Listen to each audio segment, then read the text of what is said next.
Dear citizens, నమస్తే. మన దేశం ఎంతో మంచి సంస్కృతి XYZ అలా అంటూ ఉంటాము. అయితే మన దేశంలో అనేకమైన హింసాయుత కార్యాలు జరుగుతూ ఉన్నాయి. వాటికి శిక్ష విధించే క్రమంలో సమాజం ఏ విధంగా ప్రతిస్పందిస్తుంది? నేరము, శిక్ష. ఒక నేరం జరిగినప్పుడు ఆ నేరస్తులను శిక్షించడానికి పోలీస్ డిపార్ట్మెంటు, జ్యుడిషియరీ, ఈ రెండు ప్రధాన పాత్రలు, అంతే కదా. ఈ రెండు తమ తమ కర్తవ్యాలను సవ్యంగా నిర్వహిస్తున్నవా అంటే లేదని చెప్పక తప్పదు. అవి నిర్వహిస్తే గనుక ఇట్లా సమాజం రోడ్ల మీదకి రాదు. ఎక్కడైనా నేరం జరిగితే ఇమ్మీడియట్గా పోలీస్ డిపార్ట్మెంట్, జ్యుడిషియరీ వాటి పని అవి చేస్తున్నాయా అంటే లేదు. లెజిస్లేచర్, రాజకీయ నాయకులు కూడా ఇన్వాల్వ్ అయిన సందర్భాలు అనేకం ఉంటున్నాయి. సో ఆ రెండు ఏవైతే ఉన్నాయో నిమ్మకం నీరెత్తినట్టుగా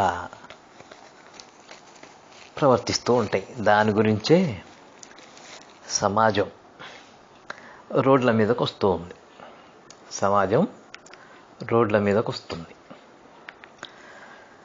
అయితే ఈ సమాజం కూడా రోడ్ల మీదకి ఎట్లా వస్తుంది? దిశ సంఘటనకి ఒక సమాజం రోడ్ల మీదకి, కొంత సమాజం నిర్భయ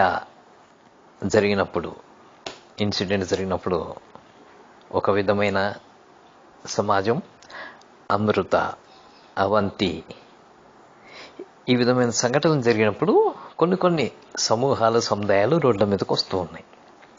ఇప్పుడు హత్రాస్, రాజస్థాన్, బలరాంపూర్, తమిళనాడు, ఆ యొక్క జయరాజ్ వెనిక్స్, ఇలాంటివి జరిగినప్పుడు ఆ యొక్క తమిళనాడు విషయంలో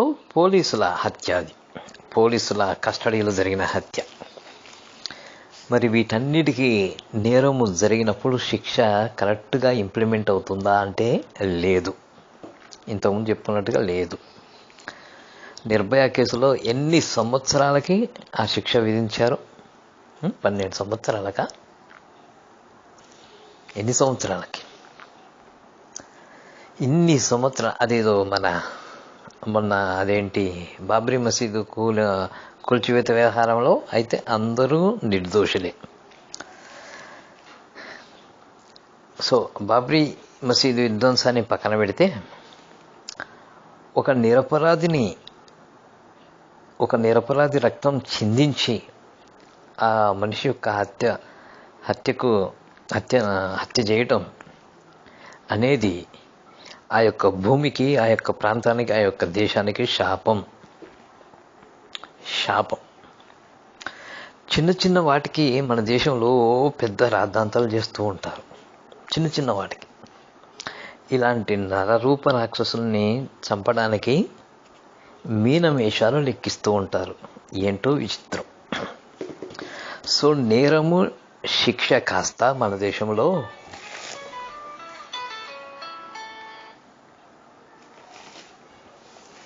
కులము శిక్ష, మతము శిక్ష, వర్గము శిక్ష, ఈ విధంగా రూపాంతరం చెందింది. మన దగ్గర నాయకులు అంటూ ఉంటారు, 1 nation 1 card, 1 nation 1 election, 1 nation 1 pension, 1 nation రేపొద్దున 1 పార్టీ అంటారేమో, 1 నేషన్ 1 రిలీజియన్, ఏమో తెలియదు. కానీ ప్రస్తుతం అయితే నేరానికి శిక్ష జరగడం లేదు. ఒక నేరం జరిగినప్పుడు ఒక ఒక సందర్భంలో మరణశిక్ష పడితే ఇంకో సందర్భంలో మరణశిక్ష పడడం లేదు, ఇంకో సందర్భంలో అయితే అసలు ఏ శిక్ష పడడం లేదు.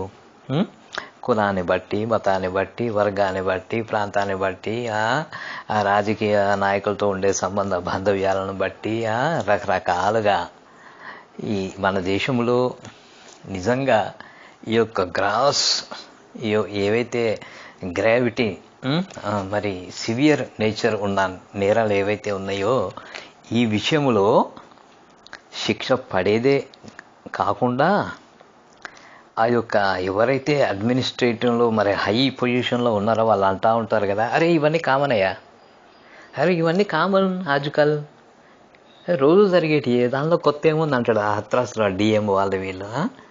అరే ఎవరైతే బాధితులు ఉన్నారో వాళ్ళనే బాధిస్తున్నారు, ఎవరైతే నేరం చేశారని ఆరోపింపబడుతున్నారో వాళ్ళని అసలుకి ఇప్పటి నుంచే వాళ్ళకి షెల్టర్ ఇచ్చేస్తున్నారు, వాళ్ళకి సపోర్ట్గా మాట్లాడుతున్నారు.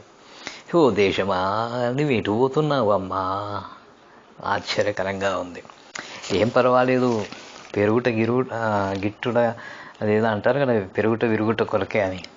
ఏం పర్వాలేదు, ఈ యొక్క పాపం పండి పండి పండి పండి పండి ఈ ప్రభుత్వం కుప్పగూలిపోయే రోజులు దగ్గరలోనే ఉన్నాయి.